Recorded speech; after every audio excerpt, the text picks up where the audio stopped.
What's up, guys? Colin here of Cowabunga Gaming. Now, let's see. Normally I do upload my gaming news for you guys either Tuesday or Wednesday, usually. Well, Tuesday and Wednesday turned out to be really bad days this week. Basically, my editing software decided to take a crap on me and not work correctly anymore. And I struggled with it all of Tuesday trying to get it to work, and I think I was able to get one video to work. And then after that, I could not get any more videos to edit correctly. I don't know why. I don't know what happened. Basically, what it was doing was I've been doing half-hour videos lately of my gaming videos. My news videos have always been longer than my gaming ones. Well, now I'm trying to make my gaming videos 30-minute videos, so it kind of feels like more like you're watching like a TV show. So, what was happening is like my file for a 30-minute video comes out to be like something like 1.4 gigabytes. Now, my editing software, for whatever reason, would take that 1.3 gigabytes and shrink it down to like 300 megabytes for no reason whatsoever. I have no idea why it was doing it. I couldn't figure it out. I even went on to Adobe Forms and put out a message to see if anyone could help me out. I did have one person talking to me, but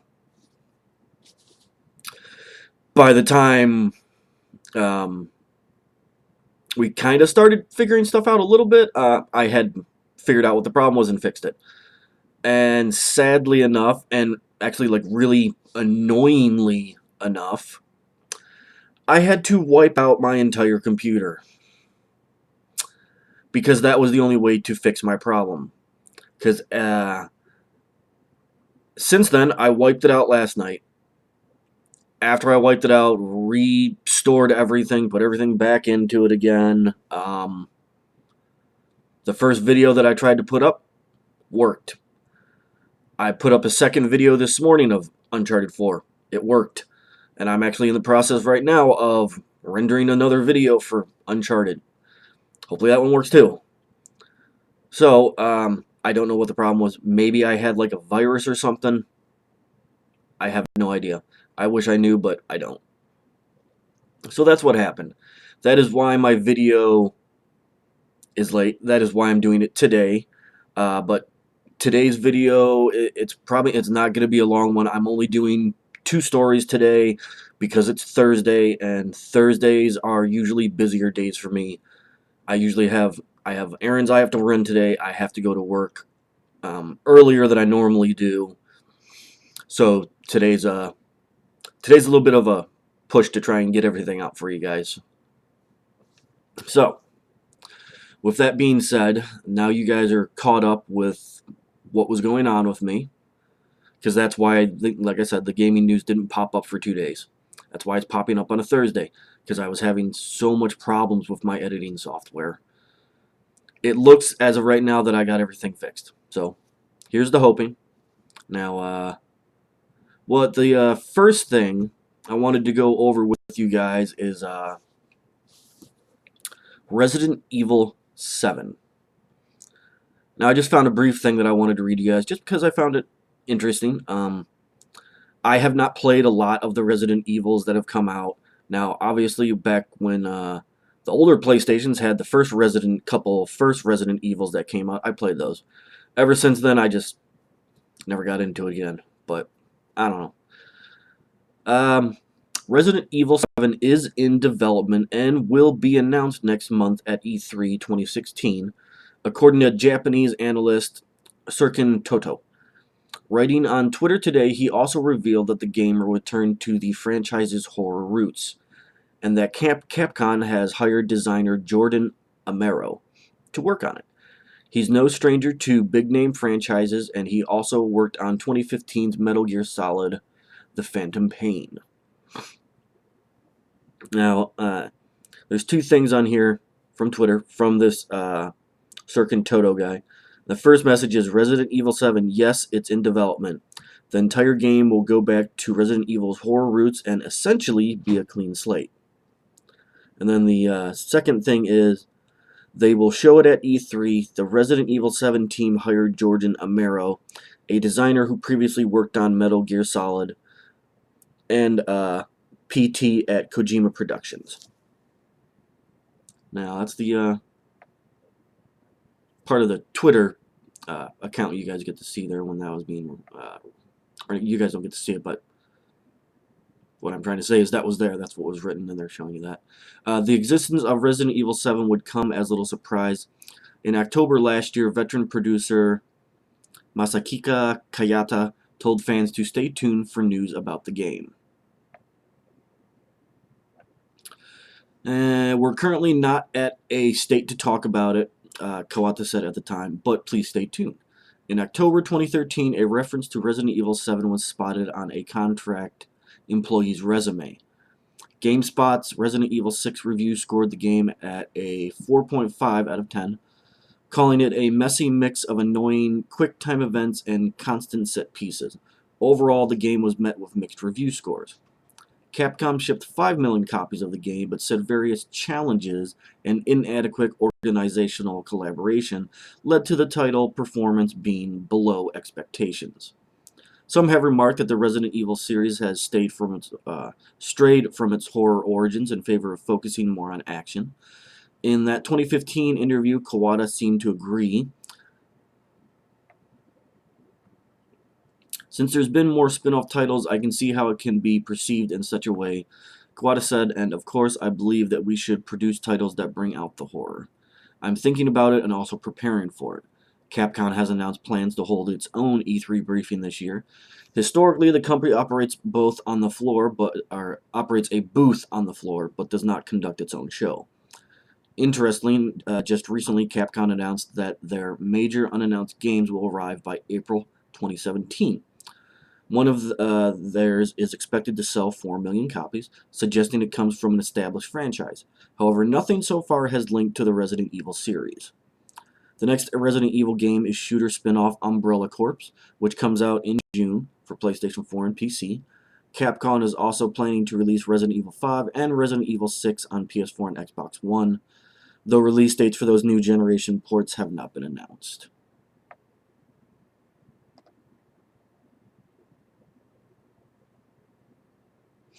And then 2016, this was the 20th anniversary of the Resident Evil series. In support of this, Capcom has teased that it is planning a full-scale offensive to mark the milestone. Okay, now that is what I got on the whole Resident Evil 7 thing for you guys. I know it wasn't much because, well, in all honesty, there's not much to go on. But it was enough to give you guys a little taste. You know, a little thirst. Need some coffee. Oh, who doesn't love coffee? It's so good. Alright. Sorry about bumping the camera so much, but it's connected to the top of my laptop, so anytime I hit the table even by accident, even just a little bit, it shakes the whole damn system up, so sorry guys. Alright, the next thing that I'm looking at to go over with you guys, I just gotta wait for it to load here, is Dishonored 2. Now, I know a lot of people out there played Dishonored 1. I did not, because at that time, I just don't think I could for some reason. I kind of really wish I would have played part 1. Maybe, and this is a huge maybe, I might get by the original before the sequel comes out and play it, but as of right now, I don't know if I can actually do that or not. We'll see what happens. If it does happen, obviously, I'll try and let you guys know that, hey, I got the first one, so we're going to play it before I play the sequel. Because I already got the sequel in store for, what is it, November 11th it comes out, and I will be playing that. Okay, now let's let's get into this.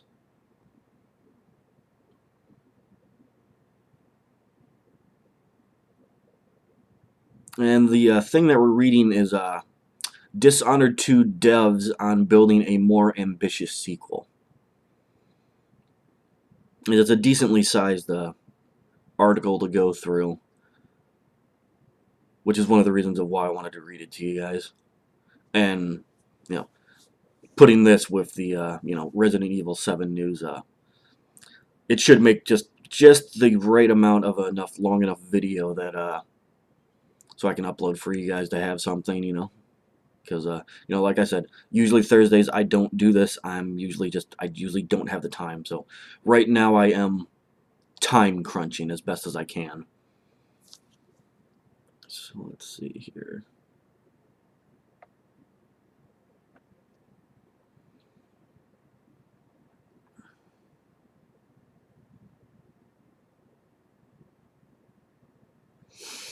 Okay, let's see what we got. Despite being one of the biggest releases of the years, Bethesda has been very coy with Dishonored 2 details. While information on most AAA games is drip-fed over a protracted period, Arkane's sequel still carries on an air of mystery. However, ahead of Bethesda's E3 press conference in June, the publisher had started to lift the veil on the sequel. GameSpot has recently given the opportunity to see the game and has published a Dishonored 2 preview with our impressions. We also spoke to Harvey Smith, creator and director of the series, as well as art director Sebastian Mitten and lead designer Dinga Bakaba about the decision to introduce a new protagonist, designing Dishonored 2's unique powers and reinventing Corvo. Okay, here we go. Why have two playable characters? It could be interpreted like a compromise. It seems like a natural next step. The presence of Corvo feels like an attempt to retain reconsistibility for the property. And this is from Harvey Smith. It would be all too easy to just say, why not have both characters? It's better to have both characters. But there was a thought process. I'd say when we finished Dishonored, we were haunted by this question about what Emily would be like as an adult. Not just because she saw her mother killed in front of her by assassins and is going to become an empress, but also because Corvo is the paranoid father. He tells her that someday their enemies are going to come for them with knives and she needs to be ready, so he trains her.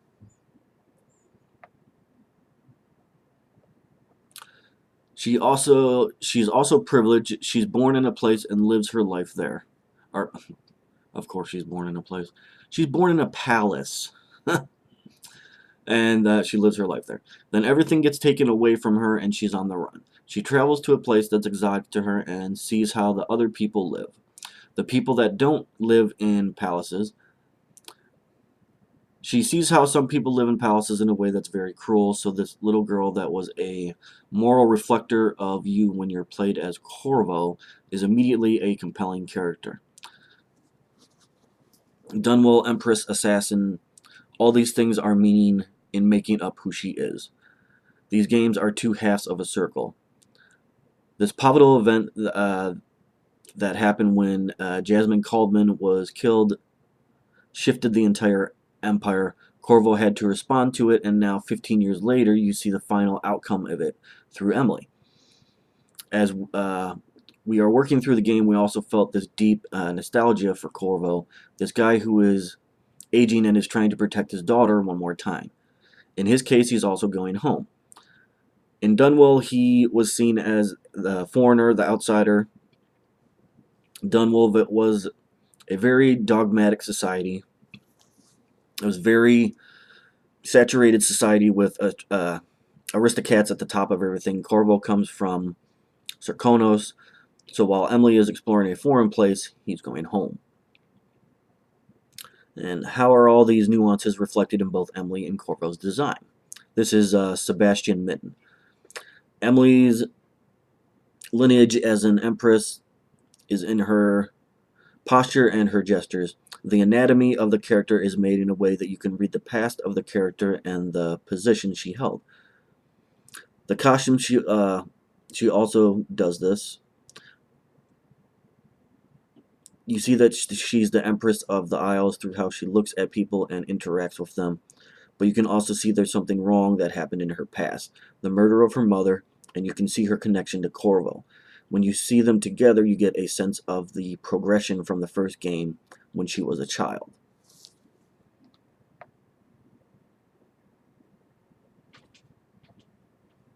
Oops. Hold on, guys. Sorry about that. The way it's done with Corvo is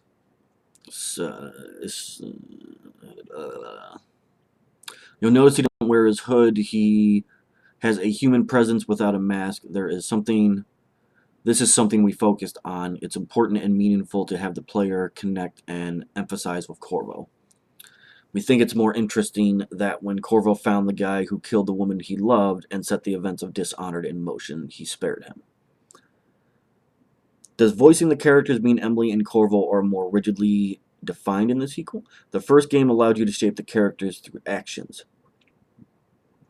Yeah, I think it's a shift in our thinking and technique, but also in the industry. There were more people 20 years ago asking for an avatar to be a blank slate so they could project themselves onto it. Nobody wanted the RPG where something pivotal was happening and you have two conversation options that you absolutely disagree with. You would need 6 options to represent everyone in the room and how they might react to it based on their personal morality and understanding of the situation. Over time, people have come to want their characters to respond emotionally to what's going on. We heard from many more people after Dishonored that they were curious about how Cal Corvo felt. Who he was as a person felt a little cold in a way, so we wanted that warmth, but didn't want to violate your understanding of him either. It's a tricky balance.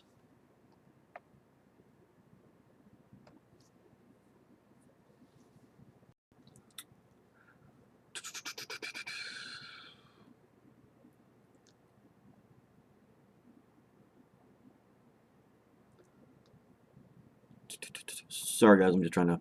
I lost my place. It's a tricky balance, and we immediately started experimenting in the DLC with Dodd. By the time we got to Emily and Corvo, we were ready. We don't just use the voice in how they interact with other people within a scene, but also as you're moving through the world and look at something. Sometimes it's giving you little bits of information. Other times there's an object in the world that you can interact with. Those may have lines attached that branch based on whether you're playing Corvo or Emily and are playing low, high, or very high chaos. Depending on who you are and how you're playing at the moment, that object can trigger a line in keeping with that. We try not to violate how you're playing. During our pre-interview chat, you discussed a personal experience you had while traveling. Yes, I was in a bus in Mexico near Playa del Carmen. We had to deviate from the highway due to a problem passing along with our very rough road through the jungle, which connected ultimately to another highway, basically. We left the Kush tourist area and passed through an area with very poor locals live. Every now and then we passed a collection of small homes in a very bad condition. Next to one of them was a pile of trash as tall as the house. On that pile I saw a dog and a toddler wearing nothing but a diaper picking through the trash halfway up the pile.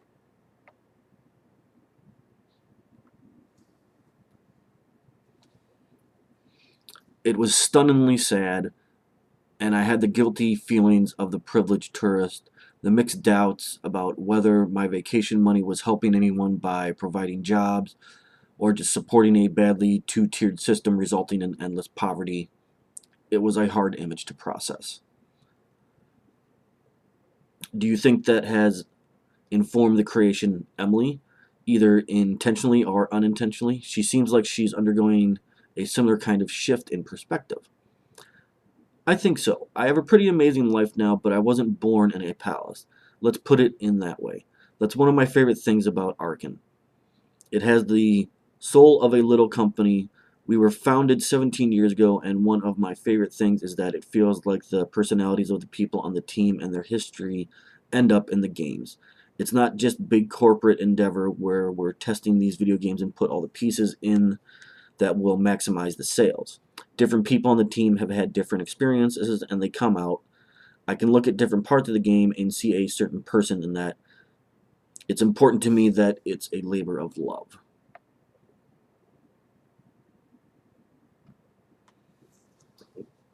What are Corvo and Emily's intentions? We think in terms of literary themes, and in Dishonored we had a internal team saying revenge changes everything. We talked about revenge, redemption, and justice, those universal high-level concepts. But we also talked about a theme of abuse of power. When you have power, how do you use it? And you can mean that in the sense of having a knife, how do you use it? But it can also be how do the Aristocats in the world live? Do they live in massive palaces while other people live in terrible condition? Those themes underlay Dishonored. In Dishonored 2, 2, we have multiple sets of themes because we have Corvo and Emily. I would say the question of how you use the power is back for sure because the Outsider is back and key in the game. That's one of his obsessions. The fiction behind the Outsider is that he was a figure 4,000 years ago that was greatly wronged and merged with the void. This unspeakable horror happened to him. So he grants people power not so that he can hurt others, but cynically expecting them to. When they don't, he feels pleasantly surprised. He's more of a cautionary figure than a trickster god or something. The Aristocat layer versus how others live is another one. But for Emily, it's like she's born in a palace, so what responsibility does she have to people that aren't born in palaces? If she's going to say she's a ruler, does she owe it to the people outside of the walls of the palace to do her job? Well, so their lives aren't made worse? Well, it's like to lose your home. What is it like to flee it and be on the run, trying to win back your home? What is it like being sheltered and then cast out into the world? For Corvo, it's the question of how long he can protect his daughter. He's aging, so when should she stand on her own? And it's also going home to Circanos. In the first game, we talk about how Corvo and the Empress aren't married, but it's implied that they have this daughter. There's hints on different levels that Emily is his daughter after being looked at as a foreigner and distrusted. He's going back to where he's from and seeing it changed. You wonder, does it fill him with anger to see the place that he is considered rich and lush driven into the ground? We definitely thought about all those things.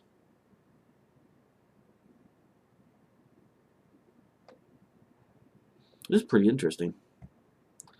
I really like this. It's going into some pretty good depth about the game. I like this a lot. Hopefully you guys are enjoying it. Corvos was a reflection of a player morality in the first game, which shaped Emily's outcome. How does that work for Emily, and are you carrying over decisions?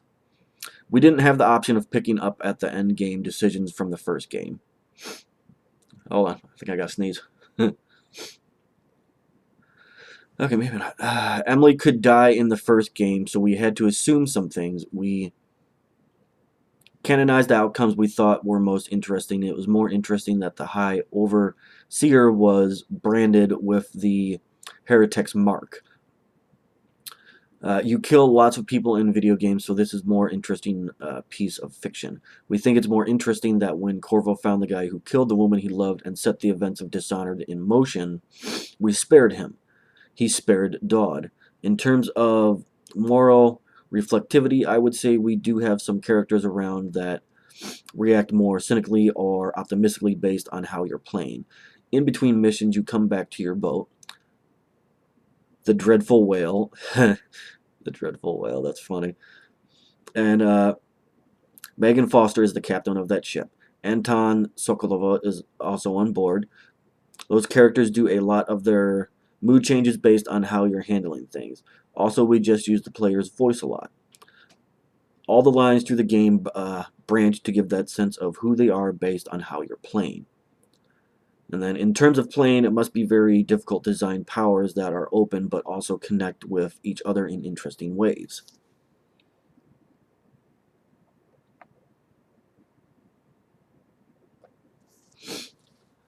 And this is Dinka Bakaba.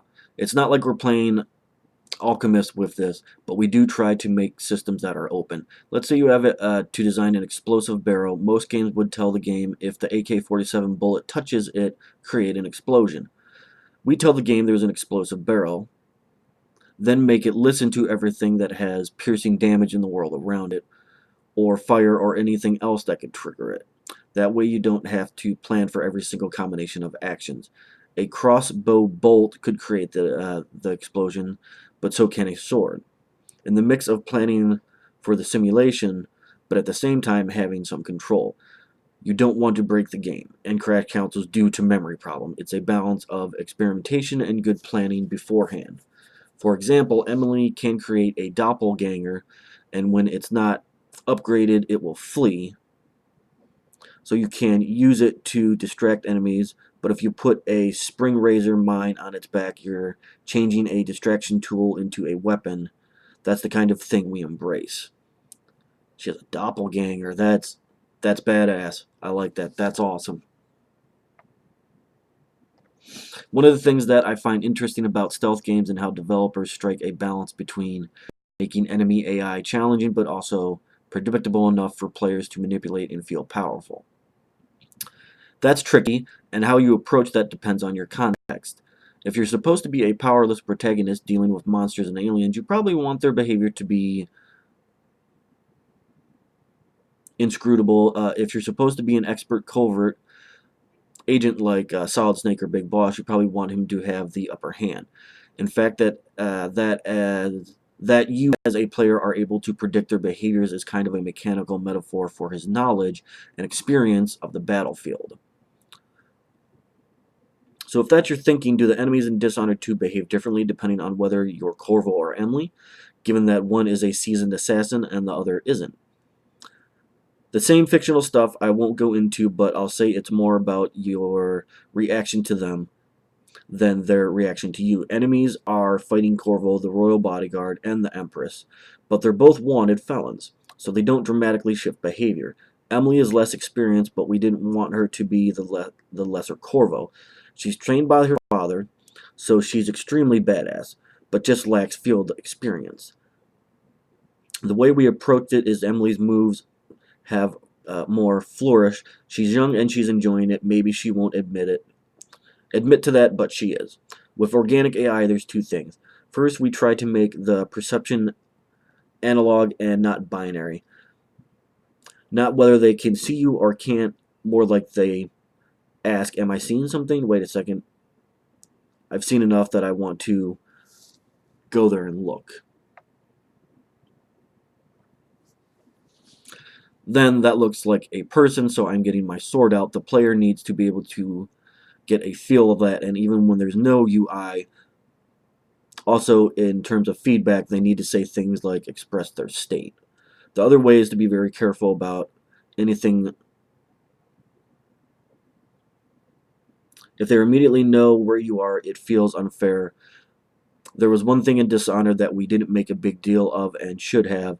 If you have a wall of light and hack it so it kills enemies that go through, if there are three enemies and one of them runs through and fires, and fries, the other one will stop. We had a detail where if a new group of enemies come, they won't know because the enemies that have the knowledge haven't had the time to tell them, so any of them may also die. We loved that. Okay.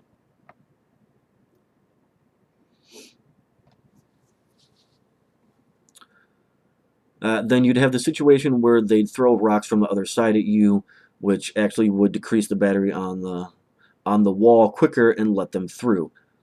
What if missed was one of the first guards saying, "Hey, wait." If he had said that, the player would have stumbled into a new strategy. Then in the last generation was difficult because of the memory constraints. You needed to have many languages on disk, and there wasn't that much space to have lines like that. It was very painful, but this time with our new engine was specifically designed for this type of game, so we have much more freedom to add lots of lines and animations. We can make those guys alive. It's not just having a new AI feature, it's adding a level of polish.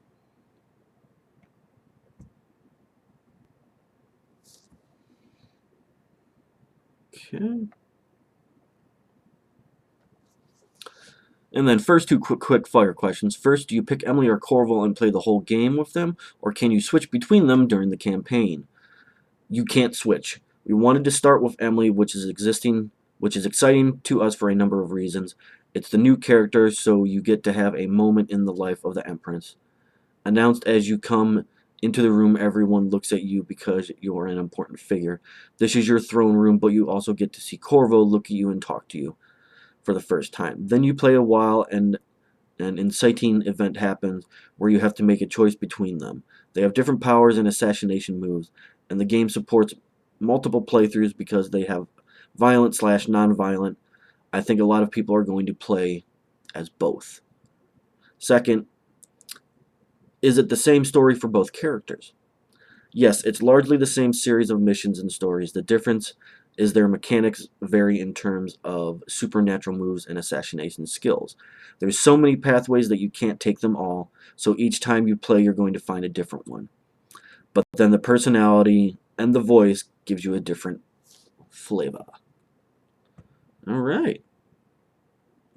That was a pretty good article, actually. I really enjoyed that. And they definitely had quite a bit of info on it too. So that's not bad at all.